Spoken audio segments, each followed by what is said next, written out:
that the violent and sudden clearing of protesters and subsequent photo op by the president that we've been discussing tonight were coordinated. So there was no correlation between our tactical plan of moving the perimeter out by 1 block and the president's going over to the church.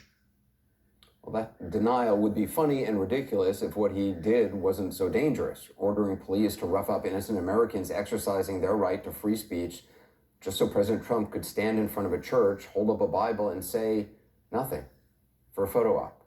And the timeline of what we all saw with our eyes on live television completely refutes Mr. Barr's explanation. To review, at about 6:10 p.m. on Monday, CNN cameras first spot Barr inspecting the protesters and law enforcement. About 12 minutes later, he leaves the president's speech in the Rose Garden. Look, he's not ducking for cover. He's not being pelted with anything. He's just standing there, hands in pockets, watching the peaceful protesters. About 9 minutes later, at 6:31 exactly, after law enforcement has gotten closer to the protesters, our Alex Marquardt reports seeing law enforcement putting on their gas masks. 4 minutes later, at about 6:35 p.m., CNN cameras spot the first evidence of law enforcement using some sort of gas or smoke. Now, keep in mind, according to Alex Marquardt, who was there, the action by law enforcement was completely unprovoked. Minutes later, Trump begins to speak in the Rose Garden. It lasts less than 7 minutes.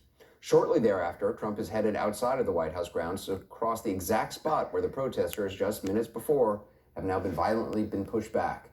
He reaches the church at about 7:08. He gets handed that Bible by his daughter, Ivanka Trump, who carried it in her white purse over to the church. All that happened in just under an hour, and Attorney General Barr would like you to believe the two have nothing to do with each other.